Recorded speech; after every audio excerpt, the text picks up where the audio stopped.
My name is Brian Kurlander. I play Tito Morelli in the Comedy of Tenors at Georgia Ensemble Theatre. So tell us a little bit about this production.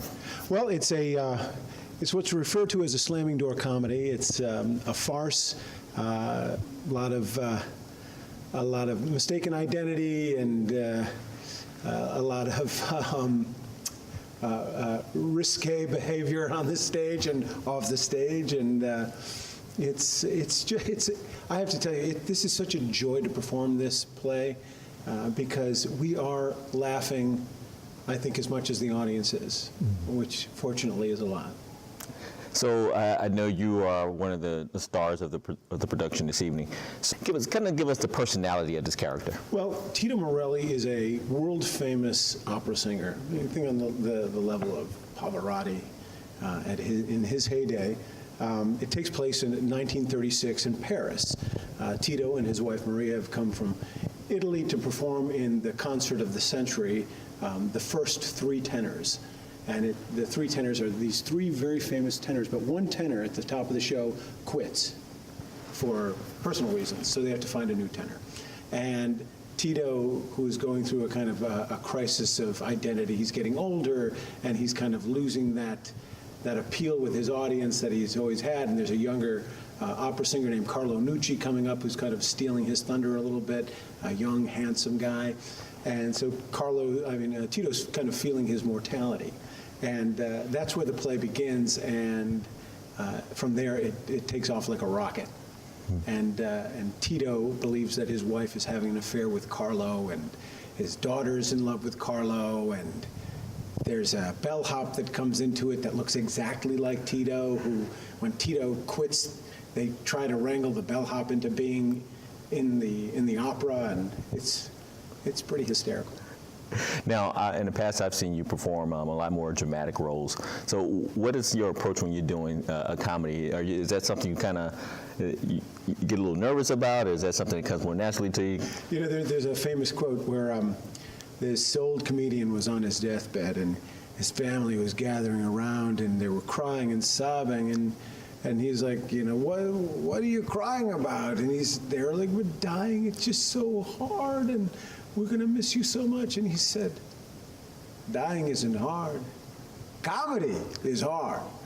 And that's true, it is. But it's fun, and we have a great time doing it. The difference between a dramatic role and a comedic role is it's in the preparation. It's in how you prepare for the play. It's in how the interactions with your castmates, and also comedy is really reliant on what happens backstage.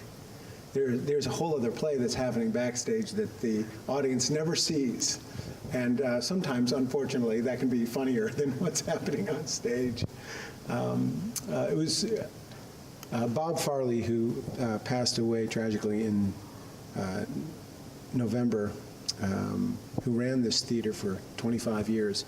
When I auditioned for the show, he looked at me, and because I've done so many dramatic roles over the last 8 years here in Atlanta, he looked at me and he said, "Do you do comedy?" And thank goodness he trusted me with it, because I'm just so thrilled to be a part of this cast. Were there any moments that kind of stand out about the production, without telling, I guess, any of the secret sauce behind it? Well, I tell you, I kiss everyone, everyone in the play. So that's one of the fun things about it. When you get to a certain age, like when you're a young ingenue actor, you know, you go out there and you play the young leading man, and you have the young heroine, and you know, generally speaking, they end up together, and there's, you know, an embrace and whatever. And as you get to be an older actor, you tend not to get those roles. So part of the fun here is just acting with people that I so respect and admire, who are just tremendous talents, and the kind of trust that we put in one another on stage is pretty special. Now, I think we were talking earlier about you also performing, doing a lot of television work. So kind of when you're approaching theater, do you have a different mentality than you do when you're approaching a television show or a movie? Yeah, that's a great question. When you approach, it's like being in track and field. If you're on the stage, you're more of a marathon runner, you know, or you're doing a 10K, whereas on a film set or a television show set, you're more of a sprinter. And you have to have that mentality of understanding the dynamics that are required in front of a camera and also the dynamics in front of a live audience.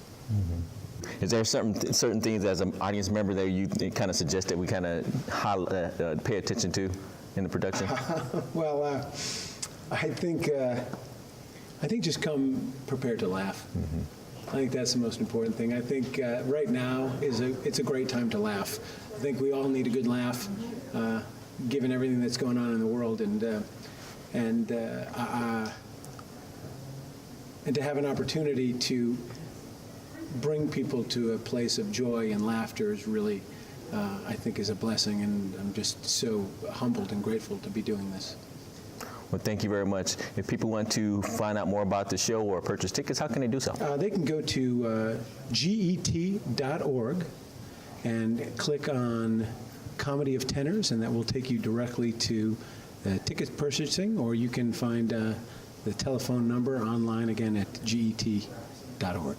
Thank you, Brian. We look forward to hearing from you on the stage and on the small screen and the big screen as well. Thanks a lot.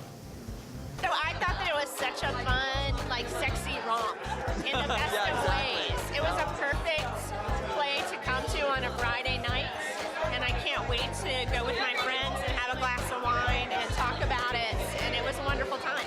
I just love that the actors looked like they were having the time of their lives together and just had so much fun, and go see it. The show was awesome. It was amazing. We will follow Hayden Ryder around to any show that he goes to, period, and he does not disappoint, and tonight was no exception. And as a sequel to Let Me a Tenor, I thought it was absolutely brilliant, and I love the entire cast. Perfectly cast.